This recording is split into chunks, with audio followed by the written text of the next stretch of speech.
ओम।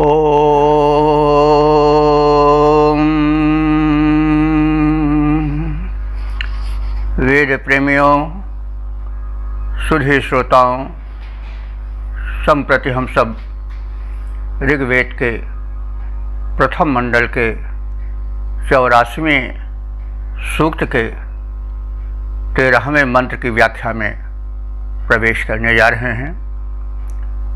यह मंत्र गायत्री नामक छंद में निबद्ध है। मंत्र दृष्टा ऋषि हैं गौतम राहुगण और देवता हैं इंद्र। मंत्र का शीर्षक है इंद्र का पराक्रम। अब प्रथम संबंधित मंत्र का पाठ हो जाए।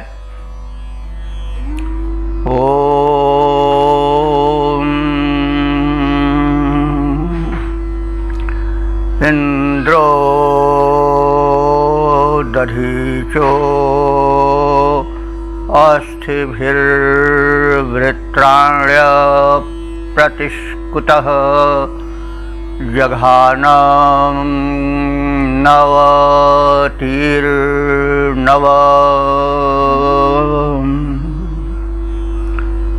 शब्दार्थ से परिचित हो लें। इंद्र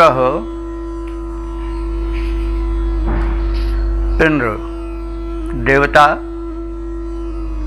जो कि जगत नियंता है, ब्रह्मांड नायक है, वह अप्रतिष्कुतः, उसका विशेषण है कि वह अप्रतिष्कुतः अर्थात प्रतिद्वंदिता से विहीन है। उसका सामना या उससे प्रतिद्वंदिता कोई नहीं कर सकता है।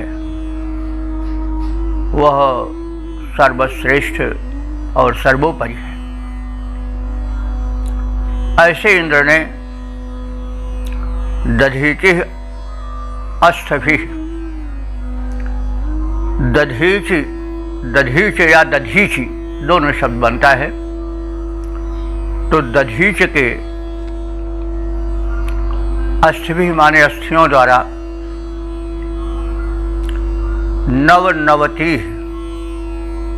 नवनवतिः माने 99, नवति 9, 90 और 9 यानी 99 वृत्राणि घेरा डाले हुए वृत्तासुर और उसके सहयोगियों को जघान माने मार डाला। तो बात तो इतनी ही है, लेकिन इस मंत्र में रहस्य है। क्योंकि जो ऋग्वेद की मान्यता है वो यह है कि इंद्र अकुतो भय है, किसी से उसको भय नहीं है, ब्रह्मांड नायक है, अपरिमित शक्ति वाला है, उसे किसी की सहायता की आवश्यकता नहीं है, सर्वसमर्थ सर्वेश्वर है। तो फिर उसे दधीच की हड्डियों की क्या आवश्यकता हुई? दधीच से के आश्रय की साधन की आवश्यकता क्यों हुई? तो यह थोड़ी शंका होती है। सायणाचार्य ने तो यही पौराणिक वृत्तांत लिया है कि दधीच प्रतापी ऋषि थे। जब तक वे थे तब तक उनके तपोबल से, तेज से वृत्तासुर और उसके सहयोगी दबे रहे। लेकिन जब वे स्वर्ग गमन कर गए तो वृत्तासुर और उसके सहयोगी पुनः उत्पात करने लगे, दुर्दम्य बनने लगे। तब इंद्र ने अन्य उपाय सोचने की ठानी और इस संदर्भ में उन्होंने दधीच का स्मरण किया और दधीच ने बताया कि उनकी अस्थियों का प्रयोग करके वृत्तासुर का विनाश किया जा सकता है और बताया कि सर्यावण नामक सरोवर में उनकी अस्थियां निहित हैं, पड़ी हुई हैं। अश्वमुख में घोड़े के मुखाकार हैं वे सब, और वे शर्याणावान या शर्याणावत सरोवर में, जो कि पर्वत की तलहटी में है, उसमें वे प्राप्य हैं। तो इंद्र ने उन अस्थियों को प्राप्त करके वज्र का निर्माण कराया और उसके द्वारा वृत्तासुर का वध किया। लेकिन यह बात तो जरा कुछ कम जमती है कि उस सर्वसमर्थ सर्वस्रष्टा ब्रह्मांड नायक सर्वशक्तिमान इंद्र को अन्य की सहायता की क्या आवश्यकता। तो इसके लिए हमने अन्य भाष्यकारों के भाष्यों को टटोला। हरिशरण सिद्धांतालंकार ये के अनुसार दधीच का अर्थ पौराणिक दधीच नहीं, बल्कि उसका अर्थ है जो ध्यान साधना में सिद्ध हो ऐसा साधक है। और यह सत्य भी है कि संस्कृत में कोई शब्द निरर्थक नहीं होता, कुछ न कुछ उसका अर्थ होता है। तो हम देखें कि दधीच का शब्दगत अर्थ क्या होगा। ध्येय धातु है जिसका अर्थ होता है ध्यान करना, उसका लुट लकार हो जाता है ध्याता। तो इस तरह से जो ध्याता है, ध्यान करने वाला है, ध्यान में सिद्धहस्त है, वह दधीच है। तो ध्यान में बड़ा बल होता है, ध्यान में मस्तिष्क की शक्तियाँ केंद्रित हो जाती हैं, उनका बिखरापन समाप्त हो जाता है और मस्तिष्क की अपूर्व शक्ति जागृत होती है। तो ऐसे ध्यानस्थ, ध्यान क्रिया में सिद्धहस्त साधक ने अपनी सुप्त शक्तियों को जागृत किया और शब्दकोश में विशेष करके हमने भगवत दत्त जी का, जो कि वैदिक विद्वान है सुप्रसिद्ध, उनके शब्दकोश को टटोला तो इंद्र के अनेक अर्थ निकले। उसमें आत्मा व इंद्र ऐसा भी है, प्राण व इंद्र, सूर्य व इंद्र, यानी कई पृष्ठों में इंद्र के विविध अर्थ मिले। तो जो प्राण है वह भी इंद्र ही है। तो ध्याता, ध्यान में सिद्ध साधक जब ध्यान के माध्यम से अपनी सुप्त शक्तियों को जागृत करता है तो उसमें प्रचंड आत्मबल आ जाता है, उसके मस्तिष्क की शक्तियाँ जो है वो क्रियाशील हो जाती हैं। यह तो अब सिद्ध हो चुका है कि मनुष्य के मस्तिष्क का 1/5 ही खुल पाया है, अभी 95% बंद पड़ा है। जिसका 10-12% खुल जाता वो तो बहुत ऊंचे हो जाता, और थोड़ा खुल गया तो अवतार बन जाता है, और आगे खुलने पर फिर दूसरा शरीर चाहिए। तो ये तो विज्ञान सिद्ध तथ्य है, मस्तिष्क में अपार शक्तियाँ हैं। तो जब साधक अपने उन अपार शक्तियों को प्राणवायु के माध्यम से प्राणायाम के साधना द्वारा जगाता है तो मस्तिष्क की सुप्त शक्तियाँ जागृत होती हैं, और उस मस्तिष्क की अपार शक्ति से जो तरह तरह के कष्ट देने वाली दुर्वासनाएं हैं, विकार हैं, जो कि वृत्त माने घेरा डाले वाले शत्रु की तरह या वृत्तासुर की भांति दानवी अपने प्रहार से जीव को, शरीर को, जीवात्मा को कष्टित करती रहती हैं, क्लेशित करती रहती हैं, वे मार भगाई जाती हैं। क्योंकि जब आत्मज्ञान हो जाता है तो उसको आत्मस्वरूप में प्रवेश का अधिकार मिल जाता है, और फिर कहाँ तत्र को मोहा कह चौका है एकत्व अनुपश्यता। जब उसने एकत्व का दर्शन कर लिया कि जो तुम हो वही मैं हूँ, सोहम अहम ब्रह्मास्मि, जब ये सब अवधारणा जागृत हो गई और स्वरूप का बोध हो गया, तब जो दुर्वासनाएं हैं, काम क्रोध लोभ मद मोह विकार ईर्ष्या द्वेष छल कपट, अपने में हीनता के अनुभव को मैं तो बहुत छोटा हूँ, मैं तो बहुत गिरा हुआ हूँ, बड़ा दरिद्र हूँ, बड़ा अधम हूँ, विकारग्रस्त हूँ, रोगी हूँ, दोषी हूँ, तो आदि आदि रूप में जो हीनता की ग्रंथियाँ सताती रहती हैं वो समाप्त हो जाती हैं जब उसे अपने दिव्य विराट स्वरूप का बोध हो जाता है, और उसमें प्राण साधना और ध्यान साधना का बड़ा हाथ होता है। तो इस प्रकार से अगर हम अर्थ करें कि आत्मा रूप इंद्र ने जब दधीच का रूप धारण किया, अर्थात एक ध्यानकर्ता साधक के रूप में अपने को सिद्ध किया,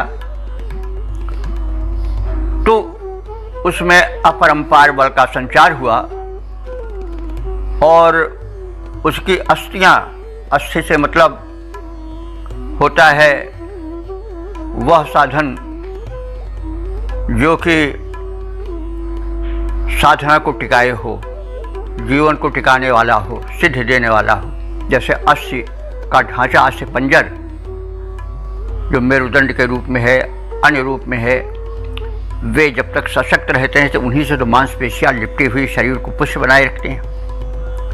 तो उसके जो ये पौष्टिकता के साधन हैं वो इसकी अस्थि हुई। तब उसमें उसकी अस्थियों में अपार बल आया, और उस अपार बल से, उस आत्मबल से आत्मा रूप जीवात्मा रूप इंद्र ने जो वृत्तासुर था और उसके 99 दुष्ट सहायक दैत्य थे, वे सब मार भगाए गए।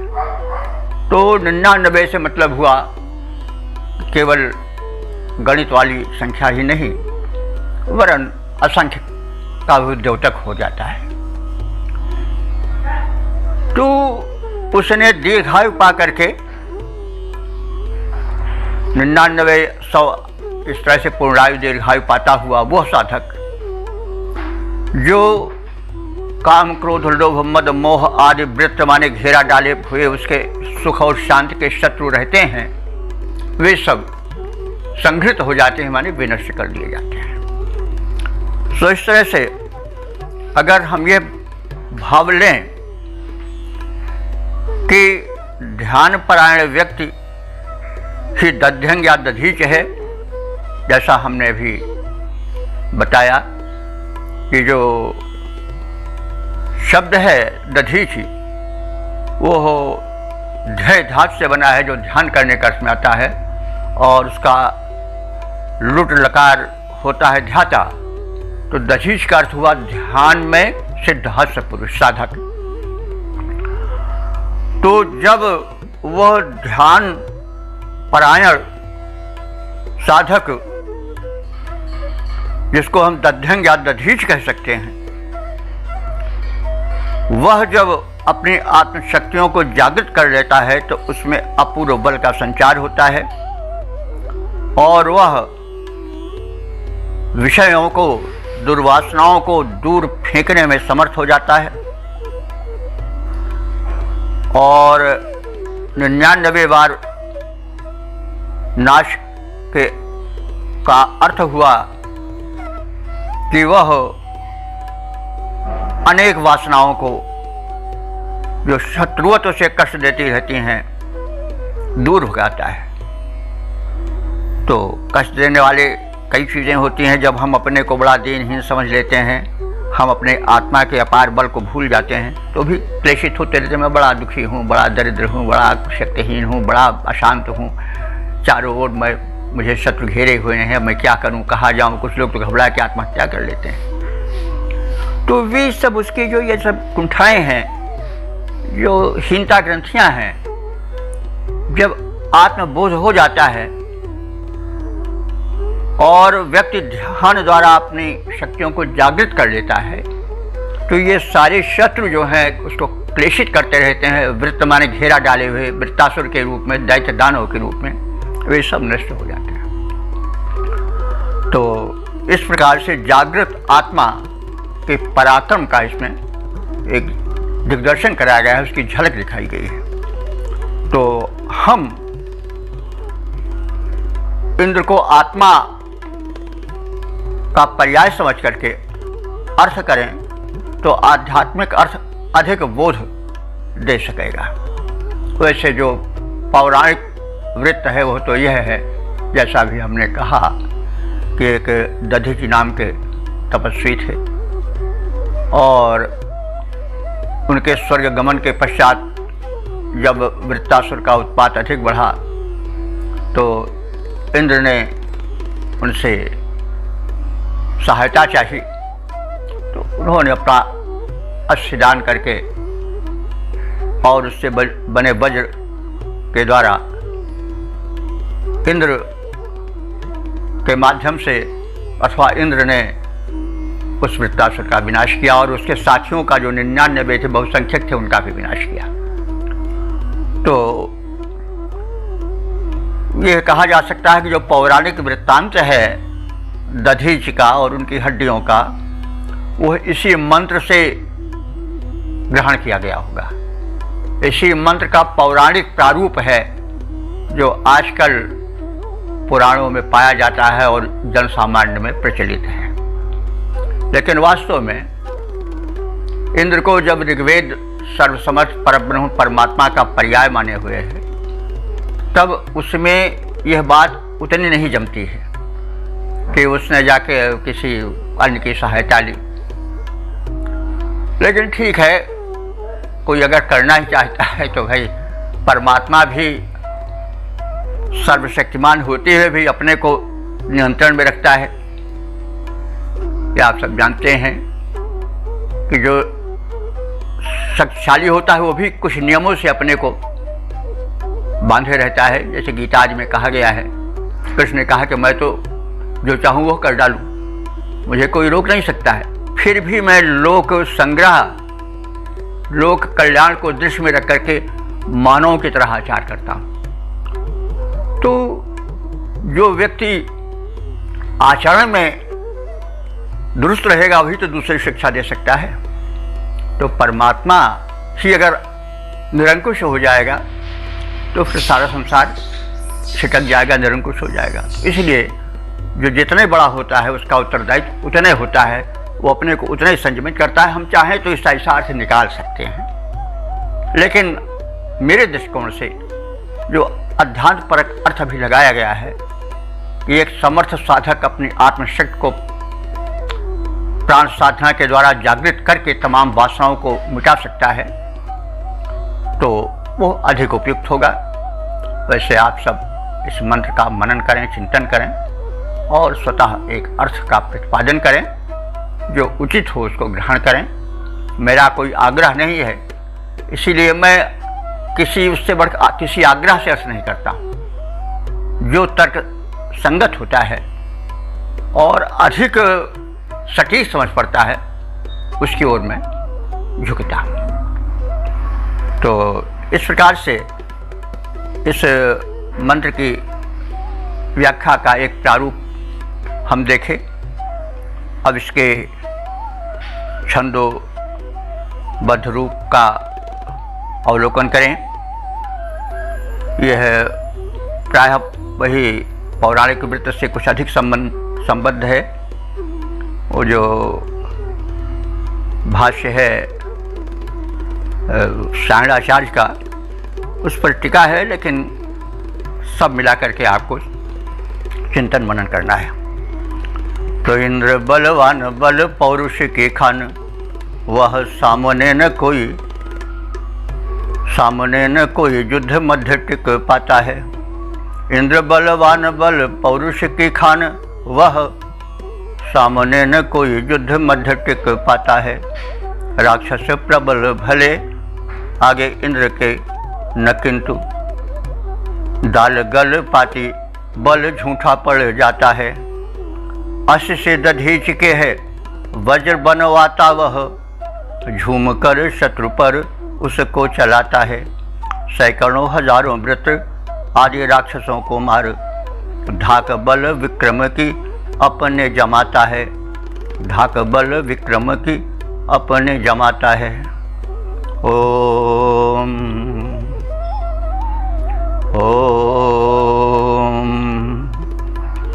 वेद प्रेमियों, सुधी श्रोताओं, संप्रति हम सब ऋग्वेद के प्रथम मंडल के 84वें सूक्त के 14वें मंत्र की व्याख्या में प्रवेश करने जा रहे हैं। यह मंत्र गायत्री नामक छंद में निबद्ध है। मंत्र दृष्टा ऋषि हैं गौतम राहुगण और शीर्षक है दधीच की अष्ट से बने वज्र द्वारा वृत्रवध अथवा ध्यान साधना द्वारा दुर्वासनाओं का विनाश। तो जैसा कहा गया है कि इस मंत्र में भी वही दधीच का और वज्र का वृत्तांत चलेगा, वृत्तासुर का वृत्तांत चलेगा, और दोनों अर्थ अध्यात्म परक अर्थ और जो सायराज विद्वान किए हैं उन दोनों का अर्थ हम आपके समक्ष प्रस्तुत करेंगे। अब संबंधित मंत्र का प्रथम पाठ हो जाए।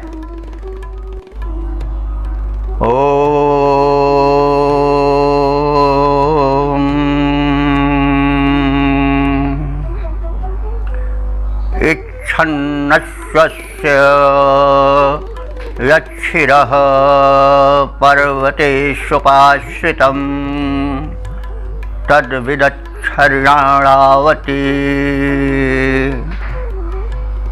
शब्दार्थ से परिचय प्राप्त करें।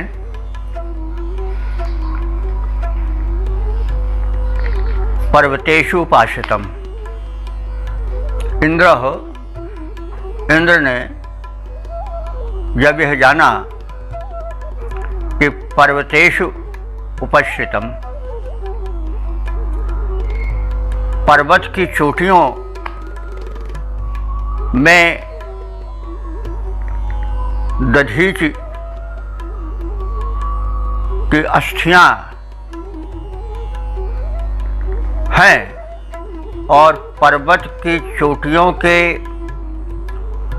मध्य में एक सर्यावण नाम का सरोवर है। उसमें अश्वस्य शिरः इच्छन, उसमें अश्व माने घोड़े के शिर के रूप में दधीच की अस्थियां पड़ी हुई हैं। तो उन अस्थियों की इच्छा करते हुए, इच्छा करते हुए, हाँ, इसको पहले पिछले मंत्र में हम कह चुके हैं, फिर भी जान लें कि ऐसा उल्लेख है कि दधीच के प्रभाव से असुर पराभूत रहते थे, लेकिन दधीच के स्वर्गमन पर वे दुरंकुश होकर उद्दंड होने लगे। अब इंद्र को असुरों के दमन की चिंता हुई तो उन्होंने स्वर्गस्थ दधीचि की हड्डियों को प्राप्त कर वज्र बनाने की इच्छा की। संपर्क करने पर पता चला, दधीच ने बताया कि उनकी अस्थियां अश्वमुख के रूप में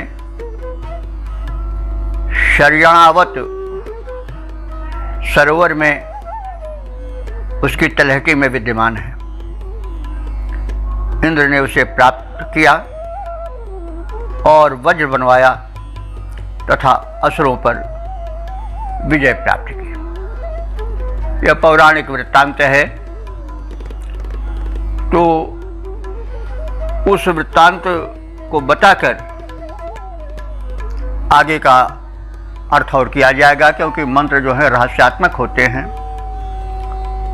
उसमें यदा कदा रहस्य छिपा कर रखे जाते हैं। कूट, जैसे हिंदी में सूरदास वगैरह के कूट पद आप सब जानते होंगे कि बड़ी दूर में अर्थ छिपा रहता है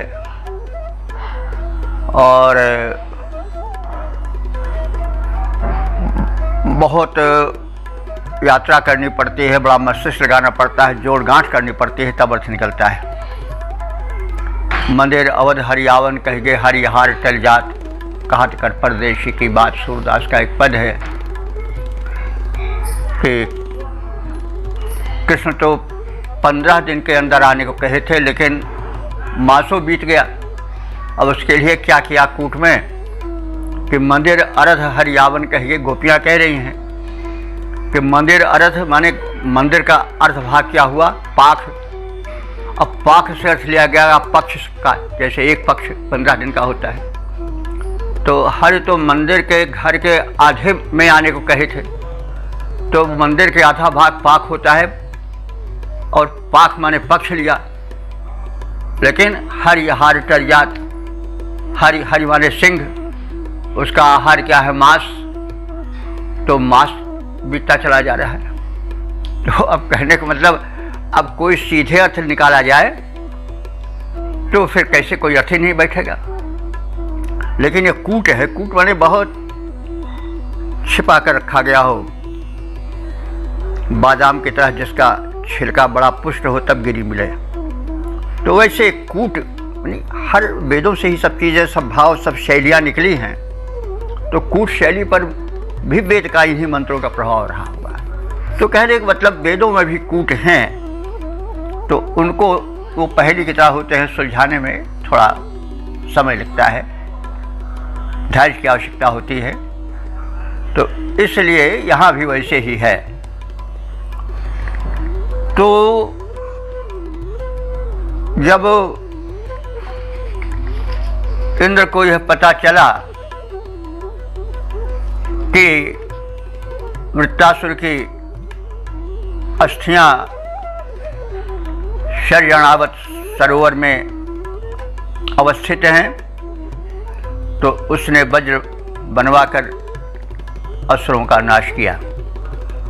तो तत्शरणावत विदत, तत् माने उस, शर्याणावत माने शर्याणावत नाम के सरोवर को, विदत माने जाना, उसकी स्थिति का ज्ञान प्राप्त किया, संबंधित तथ्य से अवगत हुए और फिर उन्होंने क्या किया कि वज्र को बनवाकर उससे विनाश किया। तो यह तो सामान्य अर्थ हो गया। लेकिन इसका हम जब दूसरा अर्थ करेंगे तो यह होगा कि शरीर जो है वो एक सरोवर है, उसमें जो मेरुदंड है, रीढ़ की हड्डी, वही मेरु पर्वत है। और मेरु पर्वत पर यानी उस अस्थि भाग के मेरुदंड के ऊर्ध्व पर जो है वह मस्तिष्क उल्टा रखा हुआ है, नीचा करके उलट करके रखा गया है। और शरीरणावत का अर्थ हुआ कि सब वासनाओं का हिंसन करने वाला पुरुष। तो जो सभी वासनाओं को समाप्त करना चाहता है वह पुरुष योग साधना में प्रवेश करता है और मेरुदंड के ऊपर जो मस्तिष्क औंधा रखा हुआ है और जहाँ पर कि अश्व माने बलवान भी होता है, जहाँ पर कि अनेक बलवती शक्तियाँ निहित हैं उसको टटोलता है और प्राण साधना द्वारा मेरुदंड में विराजमान जो सुषुम्ना नाड़ी है उसके माध्यम से प्राणवायु को ऊर्ध्व करके मस्तिष्क में जो कि ऊर्ध्व रखा हुआ है, जिसको सहस्रार चक्र कहा जाता है योगिक भाषा में, वहाँ वह सहस्रार चक्र का भेदन करता है और प्राण साधना के माध्यम से जो सुप्त पड़ी हुई शक्तियां हैं, अश्वरूप हैं, उनको जागृत करता है और जागृत करके वृत्त विनाश करता है। और वह जागृत क्या है, एक वज्र की तरह शक्ति का प्राप्त हो जाना है और उस शक्ति, जागृत शक्ति के आधार पर वह वृत्त माने घेरा डाले हुए जो तमाम दुर्वासनाएं रहती हैं, काम, क्रोध, लोभ, मद, मोह, ईर्ष्या, कुंठा की भावनाएं, आत्महीनता की भावनाएं, जो कि तरह तरह से जीव को तुच्छ छोटा कह करके उसकी आत्मशक्ति को दबा करके कि मैं तो बड़ा दीनहीन गलित व्यक्ति हूँ, ये सब जो कुंठाएं हैं, जो वृत्त घेरा डाले पड़ी रहती हैं मन में और जो अहंकार दंभात के रूप में रहती हैं, उन दुर्वासनाओं को फिर वह नष्ट करता है और वह साधक फिर आत्मस्वरूप को प्राप्त करके दिव्य बन जाता है। वह ब्रह्मविद ब्रह्मवत भवति। जो ब्रह्मवेत्ता है वो ब्रह्म ही हो जाता है। ये उपनिषदों का है कथन, तो उपनिषद वेद ही हैं, वेद भाग हैं, वेदों का जो ज्ञान कांड है वही उपनिषद है। तो इस प्रकार से जो ससीम शक्ति वाला है वो असीम शक्ति वाला बन जाता है और फिर जो विविध वासनाएं, दुर्वासनाएं, कुंठाएं, वे सब संघृत हो जाती हैं, वो जागृत आत्मा वाला हो जाता है। यह संदेश इस मंत्र का है। तो यहाँ अश्व, पर्वत व शर्यणावत शब्दों के भाव को न समझकर लोग उसको विचित्र पौराणिक आख्यान से जोड़कर अर्थ को सीमित कर देते हैं। तो ठीक है, उस सीमित अर्थ को भी जाने, क्योंकि जानना आवश्यक होता है, तभी तो हम भेद कर सकेंगे दोनों में। लेकिन सटीक अर्थ यही है जो मेरुदंड के ऊपर औंधे पड़े हुए मस्तिष्क को प्राण साधना के माध्यम से ध्यानस्थ होकर के जागृत करता है और उसके माध्यम से दुर्वासनाओं का विनाश होता है। और उसी मस्तिष्क में शर्याणवत जो यह है सरोवर, वो एक कुंड तो ही है, सहस्रार चक्रादि से उसको हम जोड़ सकते हैं। तो उससे एक दिव्य आभा, दिव्य ज्योति, दिव्य शक्ति का उद्भव होता है, जिससे जीव का कल्याण होता है। उसकी तुच्छता, उसकी तमाम दुर्वासनाएं, उसकी तमाम कुंठाएं विनष्ट होती हैं। इस अर्थ को हम लेकर चलें तो यह अर्थ ज़्यादा सटीक होता है। तो अश्व माने बलवान भी होता है और इस तरह से जो शब्द हुए शर्याणावत, जो एक शब्द आया है नहीं, शर्याणावत, तो इसको शर्य माने विनाश भी होता है। तो विनाश करने वाली शक्ति जहाँ पर संचित है वही शरीरावत सरोवर है, वो भी मस्तिष्क में है। सहसा चक्र वगैरह उस रूप में ले सकते हैं। यौगिक अर्थ भी इससे श्रेष्ठ है, चिपका हुआ है, युक्त है, संयुक्त है, ऐसा समझना चाहिए। तो फिर वह व्यक्ति आत्मज्ञानी हो जाते हैं, ब्रह्मविद ब्रह्मवत भवति। तो जो अपने आत्मशक्ति को जान लेता है तो आत्मा तो ब्रह्म का स्वरूप है ही, तब वो ब्रह्मवत, वो स्वयं ब्रह्म बन जाता है और तमाम कुंठाओं से उसको मुक्ति मिल जाती है। अब हम इसके छंदोबद्ध रूप पर भी ध्यान डाल लें। भावार्थ तो इसका सामान्य, जैसा हमने कहा कि वो जो सामान्य भाषा में है वो इसी प्रकार से है। इंद्रदेव ने इच्छा करने पर यह जान लिया कि अपेक्षित अश्व का सिर, जो कि दधीच की हड्डियों के प्रारूप में पड़ा हुआ है, वो शरीरावत सरोवर में है, जो कि पर्वत के पीछे है।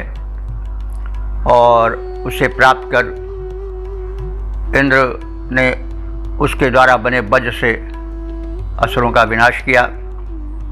लेकिन दूसरे अर्थ में हम यह न भूलें कि यह योग साधना का भी एक संकेतित मंत्र है, जिसमें कि मेरुदंड जो है वो पर्वत शिखर है, उस पर एक औंधा हुआ मस्तिष्क उल्टा करके रखा गया है, जैसे मस्तिष्क की स्थिति है, उसमें शक्ति का सरोवर है।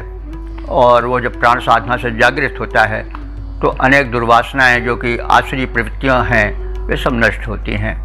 तो इसको हम, इस संकेतित अर्थ को भी हम समझे रहे हैं। अब इसका हम पद्य रूपांतरण कह दे रहे हैं।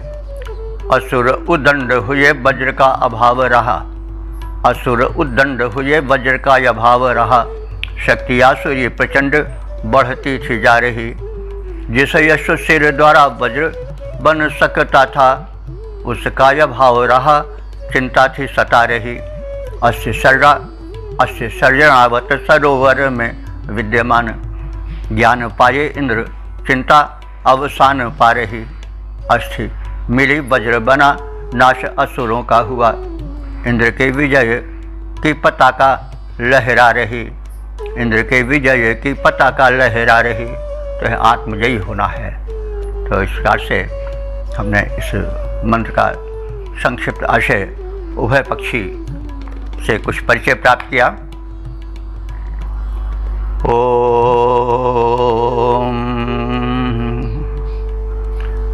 वेद प्रेमियों, सुधी श्रोताओं, संप्रति हम सब ऋग्वेद के प्रथम मंडल के 84वें सूक्त के 15वें मंत्र की व्याख्या में प्रवेश करने जा रहे हैं। यह मंत्र जो है वह गायत्री नामक छंद में निबद्ध है।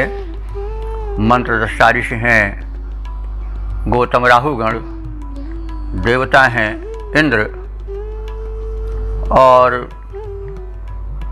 इसका शीर्षक है चंद्रमा में परमात्मा का प्रकाश अथवा सूर्य का प्रकाश ही चांदनी बनकर आता है। यह वैज्ञानिक तथ्य है कि चंद्रमा की चांदनी या प्रकाश सूर्य का प्रकाश है, और सूर्य को कोश में इंद्र और इंद्र को सूर्य बताया गया है। इंद्र एवं सूर्य, ऐसा भी कथन है शब्दकोश में। तो अब हम संबंधित आशय को स्पष्ट करने वाले मंत्र का प्रथम पाठ करेंगे, तत्पश्चात उसके अर्थ को जानेंगे।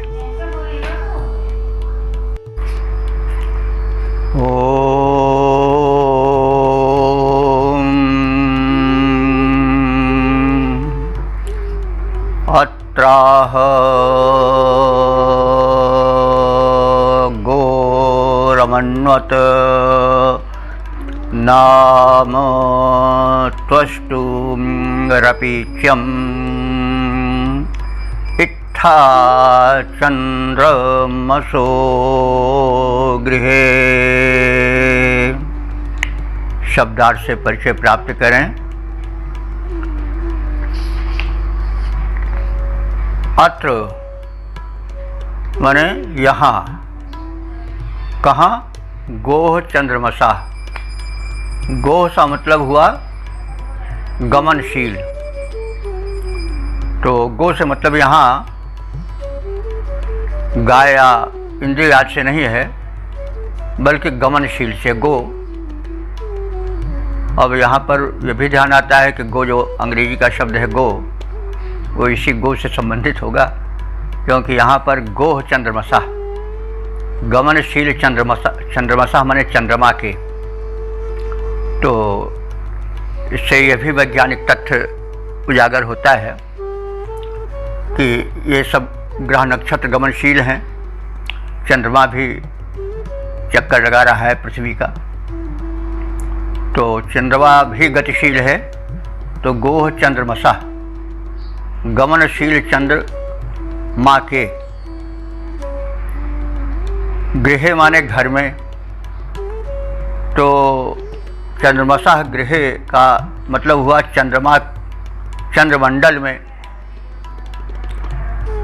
तो यहाँ गमनशील माने परिभ्रमणशील, गतिशील, जो चक्कर लगा रहा है धरती का, उस चंद्रमा के गृह, घर में, यानी उसके मंडल में, चंद्रमंडल में।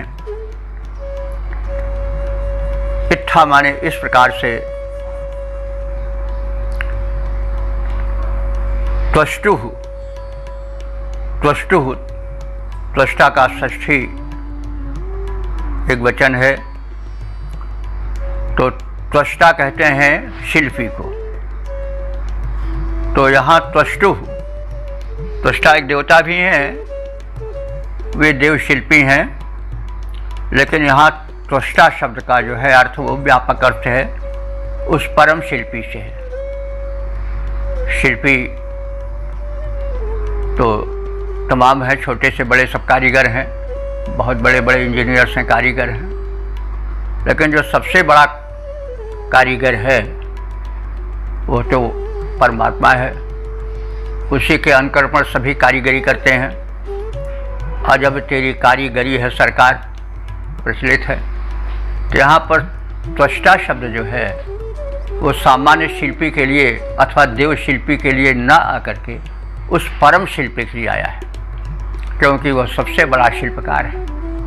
उसके शिल्प को तो हम देख ही रहे हैं, कितने ब्रह्मांड को बनाया और कैसे सबकी गति निर्धारित किया, क्या कैसी चंद्रमा की गति है, पृथ्वी की गति है। अब कहाँ तक विस्तार किया जाए, तो बहुत बड़ा कारीगर है कि इतने बड़े व्यापक ब्रह्मांड का, जिसका कि अंत अभी तक पाया ही नहीं जा सका कि कितना इसका विस्तार है। प्रकाश वर्ष में नापा जाता है, सैकड़ों प्रकाश वर्ष, सहस्रों प्रकाश वर्ष, लाखों प्रकाश वर्ष तक उसका प्रसार है। प्रकाश वर्ष होता है, किरणें संभवतः 1 लाख से ऊपर 1 मिनट में चलती हैं। तो वो 1 मिनट में इतनी चलती हैं, तो 1 वर्ष में कितनी चलेंगे। तो इस प्रकार से अंतरिक्ष की दूरी जो है वो प्रकाश वर्ष से नापी जाती है। तो अनंत प्रकाश वर्ष में ब्रह्मांड फैला हुआ है और सब घूम रहे हैं, चलायमान है, लेकिन कोई किसी से टकरा नहीं रहा है। जबकि इतना प्रबंध होते हुए भी गाड़ियां लड़ जाती हैं। तो वो शिल्पी बहुत बड़ा है, बड़ा कुशल कारीगर है। तो थोड़ा इसलिए रुकना पड़ा कि उस परमात्मा की कारीगरी को हम समझें और उस ओर अपने ध्यान को ले जाएं। तो उसी त्वष्टा ने, परम शिल्पी परमात्मा ने सारी व्यवस्था की है। और अपीच्यम, अपीच्य कहते हैं सन्निहित को। नाम, नाम माने यश कीर्ति, अमन्वत माने माना।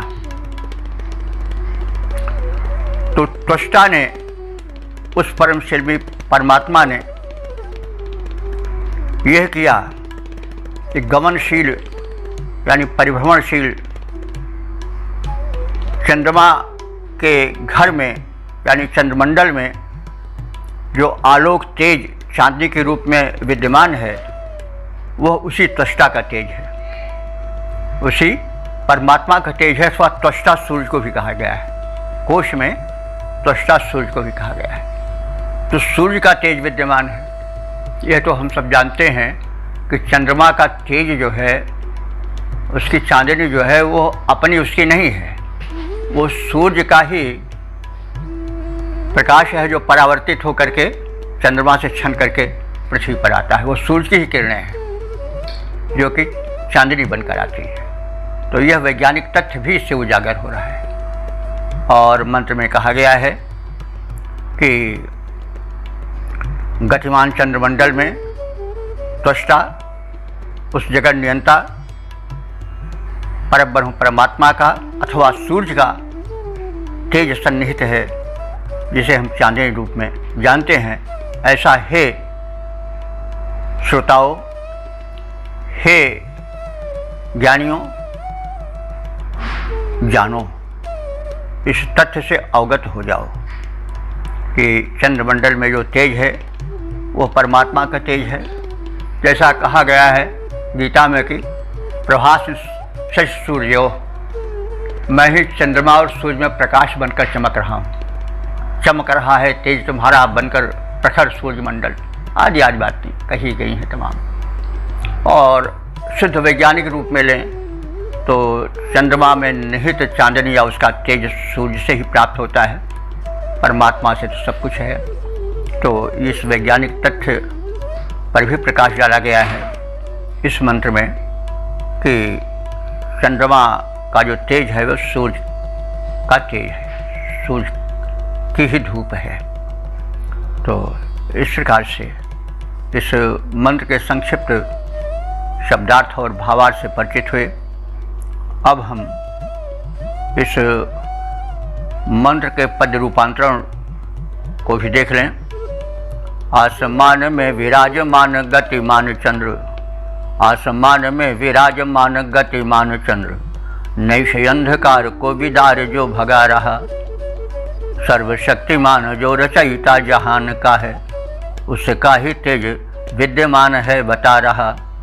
अथवा लो जान भासमान भानु का प्रकाश, चंद्रमा से बन क्षण चांदनी सुहा रहा।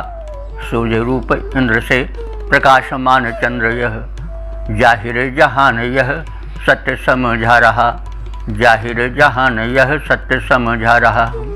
तो चंद्रमा सूर्य के तेज को चांदनी बनाकर प्रसारित करता है, यह सत्य इस मंत्र में मुखरित है, जो कि विज्ञान की एक झलक देता है। ओम वेद प्रेमियों, शुद्धि श्रोताओं, संप्रति हम सब ऋग्वेद के प्रथम मंडल के 84वें सूक्त के 16वें मंत्र की व्याख्या में प्रवेश करने जा रहे हैं। यह मंत्र त्रिष्टुप नामक छंद में निबद्ध है। मंत्र दृष्टा ऋषि हैं गौतम राहुगण और देवता हैं इंद्र। शीर्षक इस मंत्र का है प्राण साधना द्वारा आत्मबोध और दीर्घ जीवन की प्राप्ति। अब संबंधित आशय को अपने में समेटे हुए इस मंत्र का पाठ हो जाए।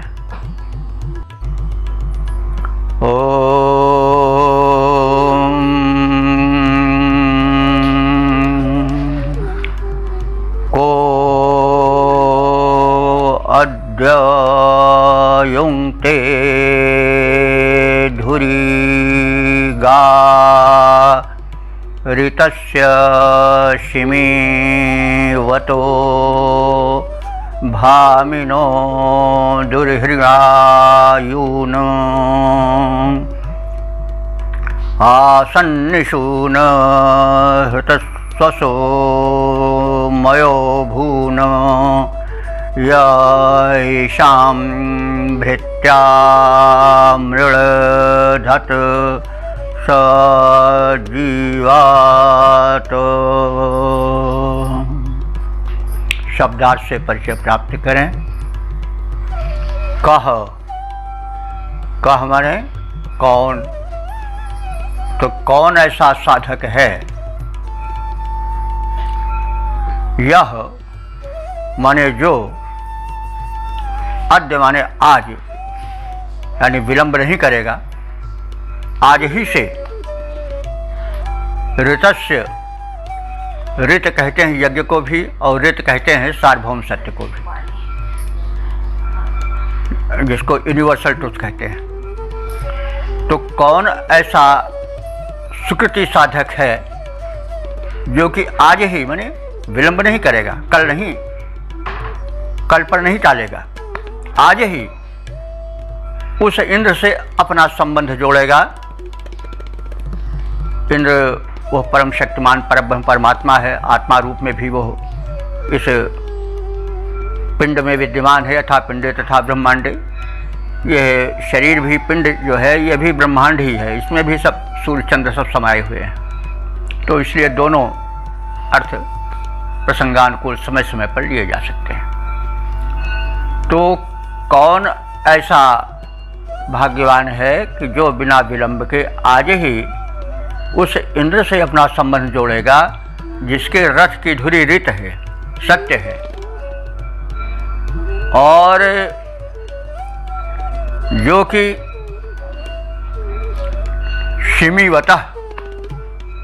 शिमीवतः माने बलशाली है, शिम माने बल होता है, शिमीवतः ने बल वाला, बलशाली है, और भामिन कहते हैं तेज युक्त को। तो कौन ऐसा है जो कि इंद्र के उस रथ से, जिसका आधार यज्ञ है अथवा सत्य है, उससे संबंध जोड़ेगा, और वो इंद्र जो कि परम शक्तिमान है, और भामिनः माने तेजवान है, और दुर्हृणायुन जो कि दुष्टों पर क्रोध करने वाला है। जो दुष्टों पर क्रोध करता है उसका क्रोध श्लाघ्य होता है। क्रोध तो यूँ तो बुरी चीज़ है, लेकिन अगर वो दुष्ट पर हो तो क्रोध श्लाघ्य हो जाता है, प्रशंसनीय हो जाता है। तो इंद्र जो है वह दुष्टों पर क्रोध करने वाला है। ईशून हृत्सु असह, वह ईशु माने बाण, अपने बाणों का प्रहार वह उन दुष्टों के हृदय पर करता है। मया भून, लेकिन जो अपने लोग हैं उनको मय कहते हैं, कृपा को, सुख को कहते हैं, बड़ी मया लगे थे उनके, मोह को जिसको कहते हैं कि, तो मया माने होता है सुख। तो जो शत्रुओं को विरोधी मान करके उनके हृदय को तो बीठ डालता है, लेकिन जो अपने हैं यानी सतपथगामी हैं, इसलिए उसके बन गए हैं, उन पर वह बड़ी माया रखता है, यानी बड़ी ममता रखता है, और उनको वो सुख देने वाला है। माया भून। तो गाह कह भूंगते, कौन ऐसा है जो गाह माने यहाँ भी गमनशील, गतिशील, जो कि उस प्राणवायु को जो कि गतिशील है उसको युंगते माने जोड़ेगा, यानी प्राणायाम के माध्यम से आत्मशक्ति जागरण करने के लिए कौन ऐसा भाग्यवान है जो कि ऐसे इंद्र से, जिसकी विशेषता बताई गई है, उससे अपनी प्राण शक्ति को जोड़ेगा। यह ऐशाम भृत्याम ऋणधत, जो इस प्राण शक्ति को जागृत करके उसको दैवी शक्ति से भरपूर करेगा, और इस प्रकार से सह जीवात वह दीर्घ जीवन प्राप्त करेगा। तो उस सर्वसमर्थ दुष्टों के दमन करता, अपने भक्तों पर कृपा करता, जिस इंद्र के रथ की धुरी सत्य है अथवा यज्ञ कर्म है, उससे संबंध जोड़ने के लिए प्राण साधना में कौन आज से ही लग जाएगा। तो सामर्थ्यवान शत्रुओं पर क्रोध करने वाले, शत्रुओं पर प्रहार करने के लिए वाण धारण करने वाले, लक्ष्य विहित करने वाले, अपनों को सुख देने वाले इंद्र रूप परमात्मा, जिसके रथ की धुरी सत्य है, उससे अपने प्राण रूपी अश्वों को प्राणायाम के माध्यम से कौन जोड़ेगा।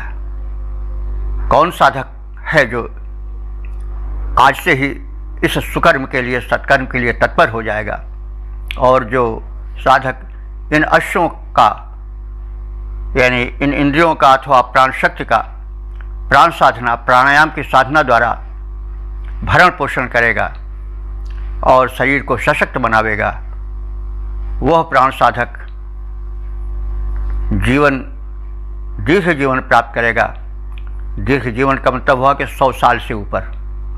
पूर्णायु तो 100 साल की है, 100 साल तक सबको जीना चाहिए, लेकिन दीर्घ जीवन 100 साल से ऊपर का जीवन दीर्घ जीवन होता है। तो पूर्ण जीवन से आगे बढ़ करके इस प्रकार से जैसा कहा गया है, उससे प्राणायाम की साधना द्वारा प्राण शक्ति को जगा करके आत्मस्थ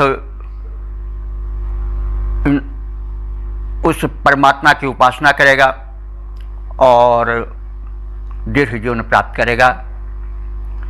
ऐसी जिज्ञासा प्रकट कर रहा है और संदेश दे रहा है ऋषि कि वह इंद्र रूप परमात्मा अथवा आत्मा रूप में हृदय में बैठा हुआ परमात्मा बड़ा समर्थ है, उसमें अपार शक्ति है। उसको आज से ही, माने शीघ्र से शीघ्र प्राण साधना द्वारा, योगाभ्यास द्वारा जागृत करना चाहिए, शक्ति संपन्न बनाना चाहिए और पूर्णायु से बढ़ करके दीर्घायु की ओर गमन करना चाहिए। तो इसका हम पद्य रूपांतरण देख लें। इंद्र भगवान बलवान तेज धाम धीर, इंद्र भगवान बलवान तेज धाम धीर, शत्रु प्राणहारी और भक्त भयहारी हैं। जिस रथ पर गतिमान भगवान होते, उसकी धुरी है सत्य वेग युक्त भारी है। प्राण यश कर बल धाम प्राणायाम द्वारा, जोड़ जो सकेगा ज्ञानी ध्यानी व्रतधारी है। वही प्राण साधक समर्थ स्वस्थ होगा और वही दीर्घ जीवन का सच्चा अधिकारी है, वही दीर्घ जीवन का सच्चा अधिकारी है।